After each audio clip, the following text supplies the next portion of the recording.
ये आकाशवाणी है। विशेष कार्यक्रम के अंतर्गत प्रस्तुत है पंचायती राज दिवस और ग्राम सभाओं के लिए प्रधानमंत्री के संदेश की एक झलक। प्रकृति की खूबसूरत वादियों में बसा जम्मू कश्मीर पर्यटकों के नजरिए से ये धरती का स्वर्ग है। भारत की शान जम्मू कश्मीर में पिछले कुछ वर्ष सकारात्मक बदलाव और बेहतर परिणाम के रहे हैं।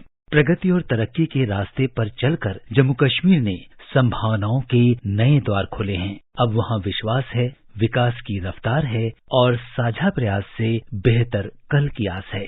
आज का दिन जम्मू कश्मीर और देश के लिए कई मायनों में बेहद खास रहा। प्रधानमंत्री नरेंद्र मोदी आज पंचायती राज दिवस के अवसर पर जम्मू के सांबा गए। 5 अगस्त 2019 को जम्मू कश्मीर से धारा 370 हटने के बाद पहली बार केंद्र शासित प्रदेश पहुंचे श्री मोदी ने पंचायती राज दिवस के अवसर पर पल्ली पंचायत से देश भर की ग्राम सभाओं को संबोधित किया। प्रधानमंत्री ने जम्मू कश्मीर के अपने दौरे पर बुनियादी सुविधाओं को सुलभ बनाने, आवागमन में आसानी और इस क्षेत्र में बुनियादी ढांचे के विकास को सुनिश्चित करने के लिए कई योजनाओं का उद्घाटन और शिलान्यास भी किया। श्री मोदी ने 3100 करोड़ रुपए से अधिक की लागत से बनी बनिहाल काजीकुंड सड़क सुरंग का उद्घाटन किया। कुल 8.45 किलोमीटर लंबी ये सुरंग सड़क मार्ग से बनिहाल और काजीकुंड के बीच की दूरी को 16 किलोमीटर तक कम कर देगी और यात्रा में लगने वाले समय में लगभग 1.5 घंटे की कमी ला देगी। इस सुरंग में रखरखाव और आपातकालीन निकासी के उद्देश्य से बनाए गए दोहरे ट्यूबों को हर 500 मीटर की दूरी पर एक क्रॉस मार्ग के जरिए आपस में जोड़ा गया है। प्रधानमंत्री ने कहा कि इससे प्रगति को रफ्तार मिलेगी और पर्यटन को बढ़ावा मिलेगा। हमारी सरकार के प्रयास से अब बनिहाल कांजीगुंड टनल से जम्मू और श्रीनगर की दूरी 2 घंटे कम हो गई। उधमपुर श्रीनगर बारामूला को लिंक करने वाला आकर्षक आर्क ब्रिज भी जल्द देश को मिलने वाला है। दिल्ली अमृतसर कटरा हाईवे भी दिल्ली से मां वैष्णो देवी के दरबार की दूरी को बहुत कम करने वाला है।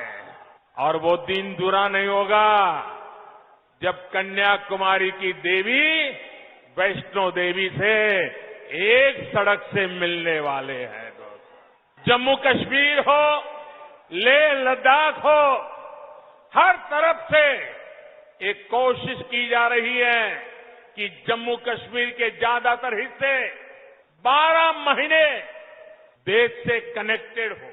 सरहदी गांवों के विकास के लिए भी हमारी सरकार प्राथमिकता के आधार पर काम कर रही है। आज जम्मू कश्मीर सबका साथ, सबका विकास का भी एक उत्तम उदाहरण बनता जा रहा है। श्री मोदी ने 7,500 करोड़ रुपए से अधिक की लागत से बनने वाले दिल्ली अमृतसर कटरा एक्सप्रेस वे के 3 रूट पैकेजों की आधारशिला रखी। दिल्ली अमृतसर कटरा एक्सप्रेस वे पर 4-6 लेन वाली सड़कों का निर्माण राष्ट्रीय राजमार्ग 44 पर बलसुआ से गुरहा बैलदारन हीरानगर तक, गुरहा बैलदारन हीरानगर से जाख विजयपुर तक और जाख विजयपुर से कुंजवनी जम्मू तक सुगम पहुंच प्रदान करने के उद्देश्य से किया जाएगा। प्रधानमंत्री ने रतले और क्वार पनबिजली परियोजनाओं की आधारशिला भी रखी। इन परियोजनाओं के तहत किश्तवाड़ जिले में चिनाब नदी पर लगभग 5,300 करोड़ रुपए की लागत से 850 मेगावाट की रतले पनबिजली परियोजना का निर्माण किया जाएगा। 540 मेगावाट की क्वार पनबिजली परियोजना का निर्माण भी किश्तवाड़ जिले में चिनाब नदी पर 4,500 करोड़ रुपए से अधिक की लागत से किया जाएगा। श्री मोदी ने कहा कि इन दोनों पनबिजली परियोजनाओं से क्षेत्र की बिजली संबंधी जरूरतों को पूरा करने में मदद मिलेगी। छोटा सा राज्य है, आबादी कम है, लेकिन पिछले 2 साल में जो गति आई है, इस बार बजट में जिलों के पास 22,000 करोड़ रुपए सीधे सीधे पंचायतों के पास विकास के लिए दिए जा रहे हैं। इतने छोटे राज्य में ग्रास रूट लेवल की डेमोक्रेटिक सिस्टम के द्वारा विकास के काम के लिए कहां 5,000 करोड़ और कहां 22,000 करोड़ रुपए ये काम हुआ है भाइयों। आज मुझे खुशी है, रतले पावर प्रोजेक्ट और क्वार पावर प्रोजेक्ट जब बनकर तैयार होंगे तो जम्मू कश्मीर को पर्याप्त बिजली तो मिलेगी ही, जम्मू कश्मीर के लिए बिजली एक कमाई का बहुत बड़ा नया क्षेत्र खुलने वाला है, जो जम्मू कश्मीर को नई आर्थिक ऊंचाइयों की ओर ले जाएगा। श्री मोदी ने जम्मू कश्मीर में जन औषधि केंद्रों के नेटवर्क का और विस्तार करने तथा सस्ती कीमतों पर अच्छी गुणवत्ता वाली जेनेरिक दवाएं उपलब्ध कराने के उद्देश्य से 100 जन औषधि केंद्र राष्ट्र को समर्पित किए। ये केंद्र इस केंद्र शासित प्रदेश के सुदूरवर्ती इलाकों में स्थित हैं। प्रधानमंत्री ने पल्ली में 500 किलोवाट के एक सौर ऊर्जा संयंत्र का भी उद्घाटन किया। इस सौर संयंत्र के साथ पल्ली देश की पहली कार्बन न्यूट्रल पंचायत बन गई। मुझे खुशी है कि आज 500 किलोवाट का सोलर पावर प्लांट सिर्फ 3 हफ्ते के भीतर यहां लागू हो जाता है, बिजली पैदा करना शुरू कर। पल्ली गांव के सभी घरों में अब सोलर बिजली पहुंच रही है। ये ग्राम ऊर्जा स्वराज का भी बहुत बड़ा उदाहरण बना है। काम के तौर तरीकों में यही बदलाव जम्मू कश्मीर को नई ऊंचाइयों पर ले जाएगा। मैं जम्मू कश्मीर के नौजवानों को कहना चाहता हूं, साथियों मेरे शब्दों में भरोसा कीजिए।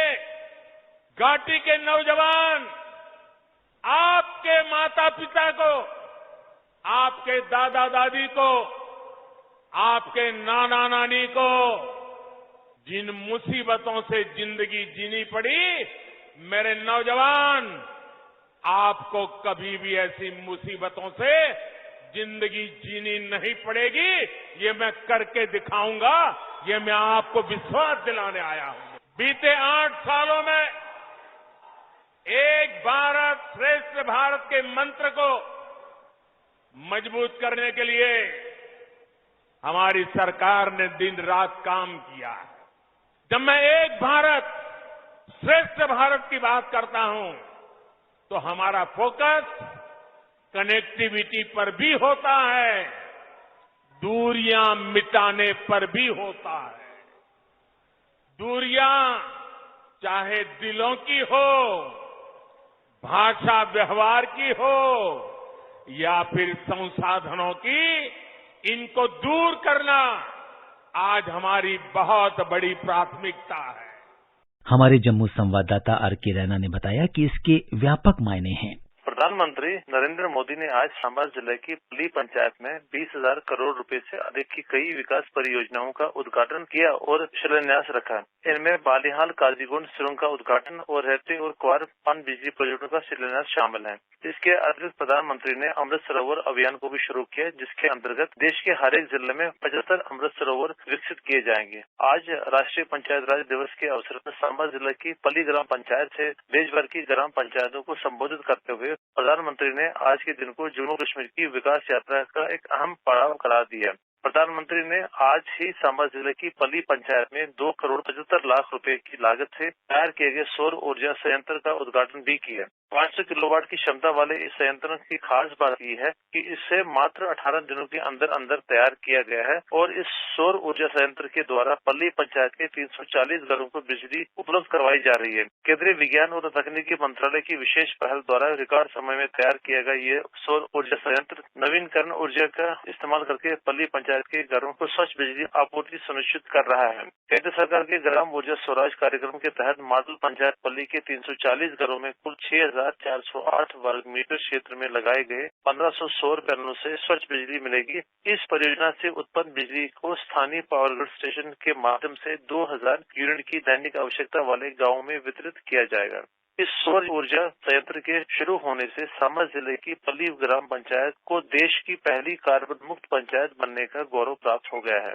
श्री मोदी ने इलाके की ग्रामीण विरासत को दर्शाने वाली इन ताज फोटो गैलरी और भारत में आदर्श स्मार्ट गांव के निर्माण के लिए डिजाइन किए गए ग्रामीण उद्यमिता आधारित मॉडल नोकिया स्मार्टपुर का भी दौरा किया। प्रधानमंत्री ने जम्मू दौरे में जिन योजनाओं की शुरुआत की उससे क्षेत्र में कितना बदलाव होगा और क्या है इसके व्यापक मायने, इस पर बात की हमारे सहयोगी आनंद श्रीवास्तव ने राजनीतिक विश्लेषक के.बी. जिंदियाल से। प्रधानमंत्री ने अपने जम्मू दौरे में कई योजनाओं की शुरुआत की। उन्होंने ग्राम पंचायतों को प्राकृतिक खेती के लिए भी प्रोत्साहित किया। जिंदियाल साहब, प्रधानमंत्री का ये कहना कि केमिकल मुक्त करने की दिशा में इस तरह की पहल बहुत सार्थक साबित हो सकती है, कैसे देखते हैं इसे आप? प्रधानमंत्री जी ने एक बहुत अच्छी सी बात ये कही, पल्ली विलेज जहाँ से उन्होंने पूरे देश को संबोधित हुए, उन्होंने कहा कि बड़ी बड़ी अंतर्राष्ट्रीय कॉन्फ्रेंसेज में फैसले तो लिए जाते हैं लेकिन उसको जमीनी हल पे इम्प्लीमेंट करना ये शायद भारत का ही पहल होती है। और इसी संदर्भ में उन्होंने कहा कि जो पल्ली विलेज या पंचायत है इसे हमने कार्बन न्यूट्रल बना दिया है और यहाँ पर उन्होंने 500 किलोवाट सोलर पावर प्लांट का उद्घाटन भी किया जिससे तकरीबन 350 घरों को बिजली मिलेगी। आनंद जी, ये सारा कार्य जो है ये 18 दिन में कंप्लीट किया। तो इन चीजों पर जब नजर डालते हैं तो चाहे वो एग्रीकल्चर हो, चाहे वो इंफ्रास्ट्रक्चर की बात हो, चाहे वो हेल्थ सेक्टर की बात करें, चाहे वो जमीनों के कागजात की बात हो, जो वायदा जो सोचा जाता है प्रधानमंत्री की तरफ से या सरकार केंद्रीय सरकार की तरफ से, वो राज्य की सतह पे या यूटी की सतह पे वो लागू हो जाता है, उसे इम्प्लीमेंट कर दिया जाता है और ये प्रमाणित किया है आज। और मैं तो सोचता हूँ जैसे उन्होंने कहा कि जम्मू कश्मीर में आज विकास की एक नई कहानी लिखी जा रही है और बिल्कुल सही कहा। इतने बड़े कोई 20,000 करोड़ रुपए के जो प्रोजेक्ट थे उनको जहाँ तो उद्घाटन किया, जहाँ शिलान्यास रखा गया, ये पहली दफा है कि प्रधानमंत्री में जम्मू कश्मीर में प्रधानमंत्री की तरफ से या किसी भी शासक के दौरान ऐसा कभी नहीं हुआ है। मेरे हिसाब से ये एक ऐतिहासिक दिवस है। बनिहाल काजीगुंड टनल की भी शुरुआत की गई है और इस सुरंग की शुरुआत होने के बाद न सिर्फ यात्रा समय में कमी आएगी बल्कि पर्यटन को भी बढ़ावा मिलेगा। जिंदियाल साहब, क्या आपको लगता है कि जम्मू कश्मीर में विकास को रफ्तार देने में ये टनल अहम साबित होगा? बिल्कुल देगा। इस टनल को अभी वो ट्रायल रन चल रहा था और जैसे कि यूटी के लेफ्टिनेंट गवर्नर मनोज सिन्हा जी ने कहा कि ये शायद हमारी रियासत में जम्मू कश्मीर में पहली दफा है कि इतने पर्यटक जो हैं वो वादी कश्मीर में आए हुए हैं। होटल में एक कमरा भी नहीं मिल रहा।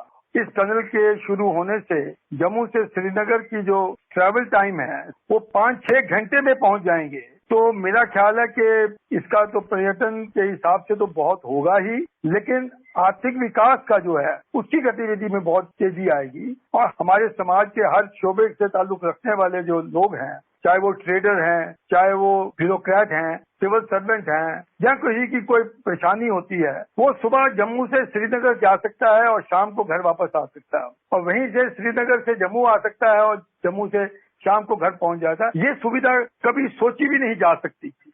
और उसके साथ ही देखें, पर्यटन के हिसाब से दोनों जम्मू और श्रीनगर एयरपोर्ट को भी नाइट लैंडिंग की सुविधा भी प्रदान कर दी गई है कि अब देर रात को जहाज यहाँ से उतर सकता है और सवेरे यहाँ से जहाज दिल्ली या कहीं भी और जा सकता है। तो ये चीजें जो हो रही हैं, ये वायदे नहीं हैं, ये करके दिखाया है सरकार ने और सरकार के अधिकारियों ने। तो मेरा कहना है कि ऐसी चीजों का हमने कभी देखा नहीं था पहले। ये जो देख रहे हैं ये ऐसा युग है जिसकी सराहना किए बिना नहीं रहा जा सकता। प्रगति को रफ्तार देने में कनेक्टिविटी की भूमिका बेहद अहम होती है और दिल्ली अमृतसर कटरा एक्सप्रेसवे के 3 खंडों की आधारशिला भी आज प्रधानमंत्री ने रखी है। इसे कैसे देखते हैं आप? देखिए, पहले ही एक्सप्रेस वे था, लेकिन ये 3 जगह जो हैं, बलसुआ जो कठुआ के पास है और गुड़ा बलिदाना जो हीरानगर के पास है और फिर जख जो विजयपुर के पास है, इन तीनों जगह को कनेक्टिविटी दी गई है जो इस हाईवे से हटकर भी एक सड़क 6 लेन की बनकर इस जगह पर मिल जाएगी। और जैसे ही उन्हें ये प्रोजेक्ट बनाया है, दिल्ली अमृतसर कटरा का जो सफर है वो आधा हो जाएगा। इन तीनों से जो खंड बनाए हैं, जो इनसे 6 लेनिंग 4 लेनिंग का जो प्रावधान दिया जाएगा, इन जगहों से हमारे जम्मू से और दिल्ली से जो और कटरा तक जाने का रास्ते में आप समझ लीजिए परिवहन के जो गाड़ियों में जाते हैं उनका ट्रैवल टाइम जो है आधा हो जाएगा। इससे अच्छी चीज क्या हो सकती है लोगों के लिए। जन औषधि केंद्र की बात करें तो सस्ती दवाएं, सस्ता सर्जिकल सामान देने के लिए 100 से ज्यादा जन औषधीय केंद्रों का विस्तार भी आज प्रधानमंत्री ने किया है। कोरोना महामारी के दौर में जिंदयाल साहब, हम सब ने देखा कि स्वास्थ्य व्यवस्था का मजबूत होना, सुदृढ़ होना कितना आवश्यक है। इस पहल को आप कैसे देखते हैं? देखिए, ऐसा है कि 108 केंद्र आज खुल गए और ये नेटवर्क जो है ये पूरे जम्मू कश्मीर में फैल जाएगा और इसकी सबसे ज्यादा सुविधा जो है आम आदमी को मिलती है। डॉक्टरों को जो होता था कि वो बड़ी बड़ी कंपनियों की दवाइयां लिखते थे, अब उसका सब्स्टिट्यूट जो है वो इन केंद्रों से मिल जाएगा और बहुत ही अफोर्डेबल प्राइस पे मिल जाएगा लोगों को। और हर एक घर के जो हमारा स्वास्थ्य के लिए जो हम पैसा खर्च करते हैं हर परिवार, उसमें इतनी कमी आ जाएगी कि उनको इससे बहुत बड़ा लाभ मिलने वाला है। और ये भी नहीं कि वो दवाइयां किसी तरह से इंफीरियर होती हैं। अब तो ये स्टेप आएगा जब कानून बनेगा कि जेनरिक मेडिसिन ही प्रिस्क्राइब की जाएंगी। तो जब जेनरिक मेडिसिन ही प्रिस्क्राइब की जाएंगी तो ये केंद्र जो खोले जा रहे हैं यही वो चीजें वो आज भी प्रोवाइड कर रहे हैं, जेनरिक मेडिसिन। तो ये बहुत अच्छा एक फैसला किया गया है और जो ये केंद्र खुले हैं आज 108 जन औषधि के, लोगों को बहुत ही लाभ मिलने वाला है। स्वामित्व कार्ड भी आज प्रधानमंत्री ने वहां के नागरिकों को सौंपे। स्वामित्व कार्ड यानी प्रॉपर्टी का मालिकाना हक, इसको कैसे देखते हैं आप? आत्मनिर्भर बनाने के नजरिए से भी बेहद महत्वपूर्ण है और लोगों को उनका अधिकार कागजी तौर पर देना ताकि उनका आत्मविश्वास बढ़े। बिल्कुल ठीक कहा आपने। और इसके साथ मैं ये भी कहूंगा कि जो ग्रामीण इलाकों में लोगों को जो झगड़े हो जाते थे जमीनों के या प्रॉपर्टी के, क्योंकि उनके पास कोई रिकॉर्ड नहीं होता था और यह सारा जो फोकस होता था वो होता था शहरी इलाकों में ही। तो अब ये जब ये कागजात जो हैं ड्यूली साइंड बाय दी तहसीलदार, तो ये एक उनके पास प्रमाण पत्र है कि उनकी प्रॉपर्टी क्या है और इसमें झगड़े जो होने वाले हैं वो खत्म हो जाएंगे। आत्मनिर्भर तो होगा जब भी वो चाहे वो बेच सकता है क्योंकि उसके पास कागज हैं। तो अब तो रेवेन्यू में जाने की जरूरत नहीं, उसके पास कागजात हैं और वो उन्हीं के तरीके से वो अपनी फैसला कर सकता है। आत्मनिर्भर हो गया है, अपने प्रॉपर्टी का जो है उसका वो फैसला कर सकता है और जो झगड़े जो हैं ग्रामीण इलाकों में वो भी कम हो जाएंगे। बहुत ही अच्छा फैसला किया गया है। इस पे भी हमारे जम्मू कश्मीर के जो अधिकारी थे रेवेन्यू के, उन्होंने बहुत देर से ये काम कर रहे थे कि अच्छी बात है कि आज उन्होंने ये काम पूरा कर दिया और प्रधानमंत्री ये कागजात इन सब लोगों को देने के लिए उन्होंने ये कर लिया, कामयाब रहे हम सब लोग। तो मेरा ख्याल है कि ये भी बहुत अच्छा फैसला हुआ है। महिलाओं की भागीदारी पर प्रधानमंत्री ने खुलकर बात की। उन्होंने कहा कि पानी जैसा अहम मुद्दा जब आता है सामने तो महिलाओं को ही उसके प्रबंधन की जिम्मेदारी देनी चाहिए। उन्होंने ये भी कहा कि जब वो गुजरात के मुख्यमंत्री थे तब उन्होंने वहां पानी बचाने की जिम्मेदारी महिलाओं को सौंपी और महिलाओं ने अपने विवेक से, अपनी बुद्धिमता से बेहतरीन कार्य करके दिखाया। जिंदयाल साहब, जब हम जम्मू कश्मीर की बात करते हैं तो वहां महिलाओं को बहुत तरह की पाबंदियों में भी हमने देखा है कुछ वर्षों पहले तक। वहां पर प्रधानमंत्री का ये आह्वान वहां पर महिला सशक्तिकरण को एक नई जोश और उमंग से भर देगा। बिल्कुल ठीक कहा आपने। और ये देखें कि आज तकरीबन 1 लाख जो लोग थे जिसमें 30,000 से ज्यादा पंचायत के सदस्य थे, उनमें महिलाएं बहुत थी। और ये जो उन्होंने महिलाओं के लिए एक जिम्मेदारी सौंपी है, मेरा ख्याल है कि इससे महिलाओं से ज्यादा इसको इम्प्लीमेंट करना मुमकिन नहीं था। जो हमारे मर्द हैं वो फसलों में और जो काम में लगे रहते हैं और जो कंजर्व करने वाली बात है पानी की, वो जिम्मेवारी जो है वो महिलाओं पर डाली है। और घर में वैसे होता भी यही है कि महिलाएं देखती हैं कि पानी की सूरत हाल क्या है। और आज मन की बात जो उन्होंने की उसमें भी इसका जोर दिया गया था। तो मेरा ख्याल है कि ये जो हम आज जम्मू कश्मीर में जो महिलाएं हैं वो प्रधानमंत्री का ये जो मैसेज है वो घर घर पहुंचाएंगे और वाटर कंजर्वेशन की तरफ जम्मू कश्मीर एक और कदम आगे ले जाएगा। जिंदयाल साहब, आकाशवाणी से जुड़ने के लिए और विशेषज्ञ राय देने के लिए आपका बहुत बहुत शुक्रिया। शुक्रिया।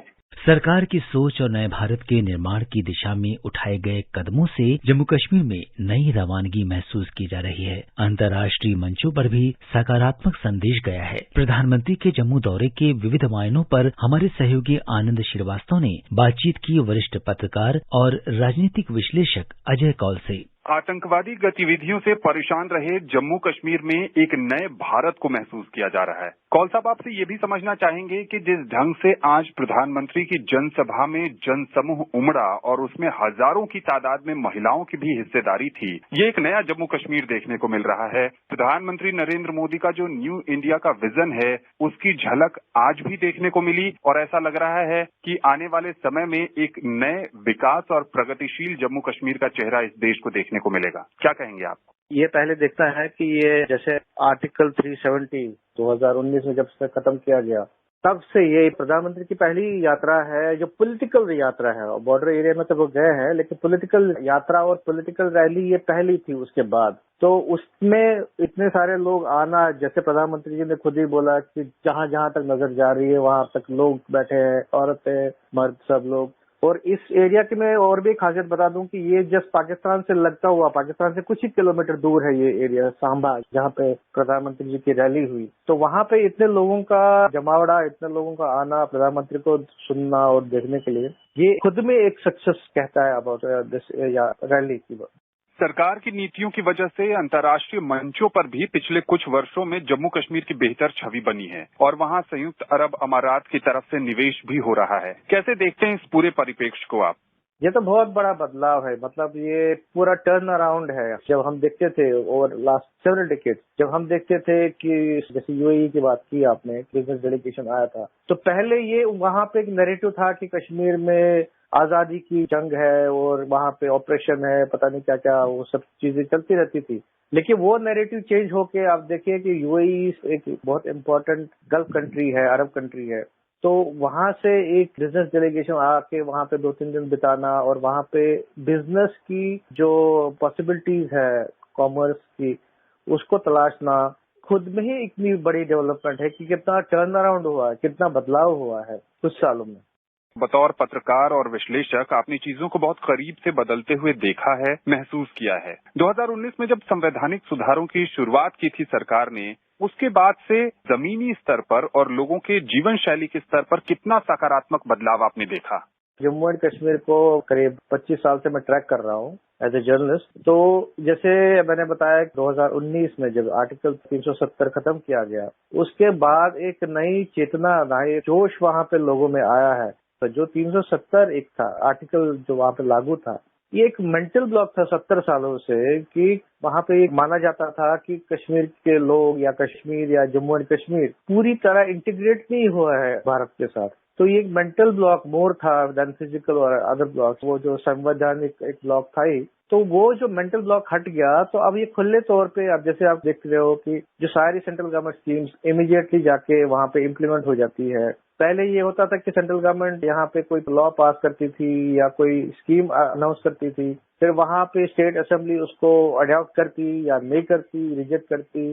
वो भी एक टेक्निकल ब्लॉक भी थे, बाधा थी। तो ये सब बाधाएं सब खत्म हो चुकी है आर्टिकल 370 खत्म करने से।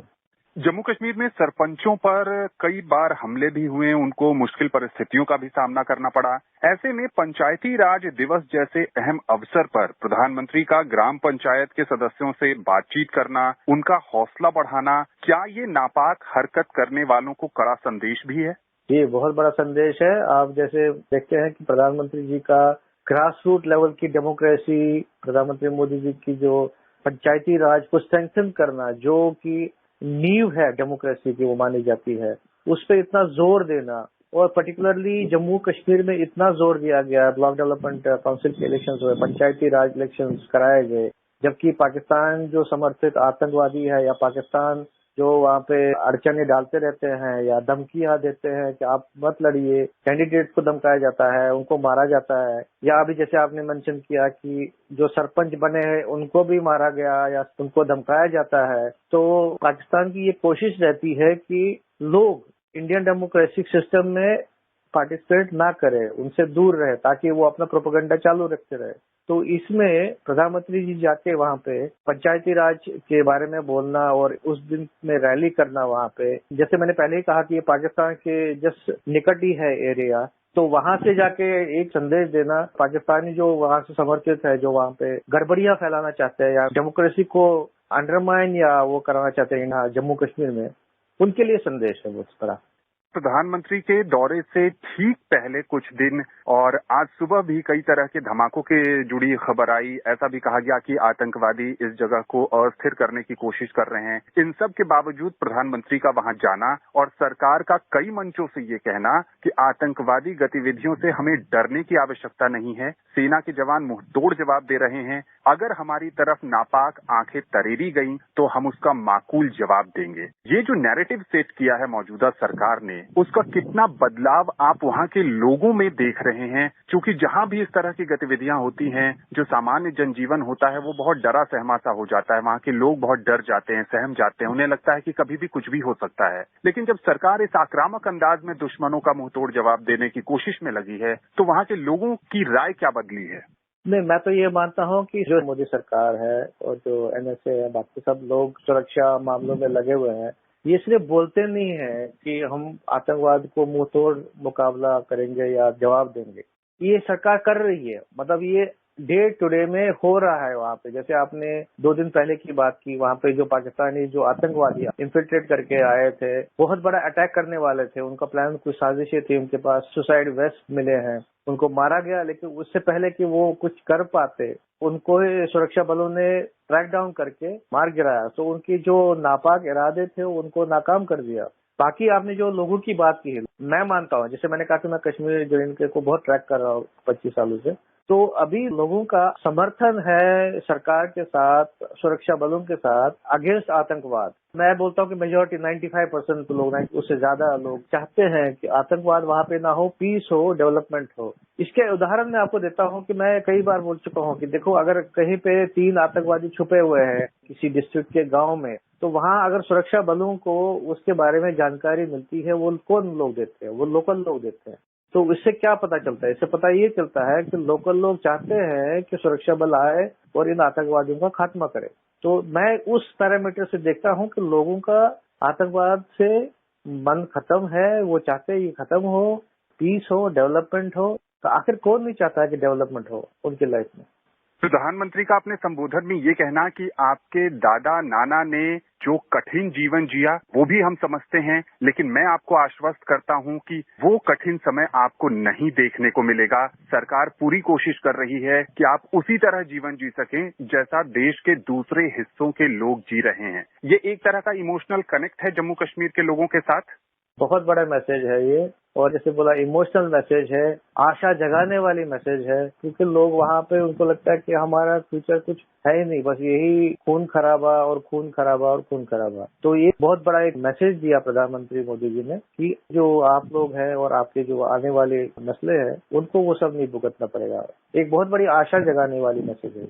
आज जो उन्होंने हजारों करोड़ रुपए के परियोजनाओं का जो उद्घाटन किया और कुछ परियोजनाओं का उन्होंने शिलान्यास भी किया, उससे आपको क्या लगता है आने वाले समय में प्रगति तो बढ़ेगी ही बढ़ेगी, लेकिन जो एक रोजगार का संकट है युवाओं के सामने, उसमें भी इजाफा होगा, रोजगार के अवसर भी सृजित होंगे? रोजगार तो जैसे प्रोजेक्ट्स होंगे, काम होंगे, तो उस पर तो रोजगार तो जनरेट होते ही है। 20,000 करोड़ की जो प्रोजेक्ट की बात की गई है, इसमें कनेक्टिविटी और बिजली की मेन जो फोकस है। देखिए JNK में, पर्टिकुलरली कश्मीर, आप देखोगे कि जैसे बर्फ गिरती थी और उसके बाद कश्मीर वैली बाकी भारत से कट ऑफ हो जाता है, कई महीनों तक, कई दिनों तक हो जाते थे। तो इसलिए कनेक्टिविटी, जैसे आज सुरंग का वो उद्घाटन किया गया है, तो ये एक पार्ट है कनेक्टिविटी जो 24/7 पूरे साल अराउंड द ईयर जो कनेक्टिविटी रहे, उस दिशा में बहुत बड़ा कदम है। और मैं बताऊं कि जम्मू कश्मीर में बिजली की बहुत एक समस्या रही है, डिकेड से बिजली आती जाती रहती है, बिजली कम समय के लिए आती है। तो इसलिए बिजली उत्पादन पे भी और बिजली प्रोवाइड करने के लिए ये प्रोजेक्ट्स होंगे, तो एक अच्छा गुडविल है और मतलब जरूरत की चीजें है। एम्प्लॉयमेंट तो खैर जनरेट होगी जब प्रोजेक्ट्स लॉन्च होंगे। कौल साहब, आकाशवाणी से बातचीत करने के लिए और जम्मू कश्मीर से जुड़े तमाम मुद्दों पर विस्तृत चर्चा करने के लिए आपका बहुत बहुत शुक्रिया। धन्यवाद। उम्मीद के साथ साथ पक्का विश्वास है कि आने वाले समय में जम्मू कश्मीर प्रगति की नई गाथा लिखेगा। विशेष कार्यक्रम के अंतर्गत अभी आप सुन रहे थे पंचायती राज दिवस और ग्राम सभाओं के लिए प्रधानमंत्री के संदेश की एक झलक। ये कार्यक्रम आकाशवाणी के समाचार सेवा प्रभाग द्वारा प्रस्तुत किया गया। इसे आप हमारे mobile app news on AIR और YouTube channel news on AIR official पर भी सुन सकते हैं। इस कार्यक्रम के संबंध में अपनी प्रतिक्रिया आप हमें ईमेल कर सकते हैं। पता है airnsdtalks@gmail.com। ये कार्यक्रम फिर से सुनने के लिए लॉग ऑन करें हमारी वेबसाइट newsonair.nic.in।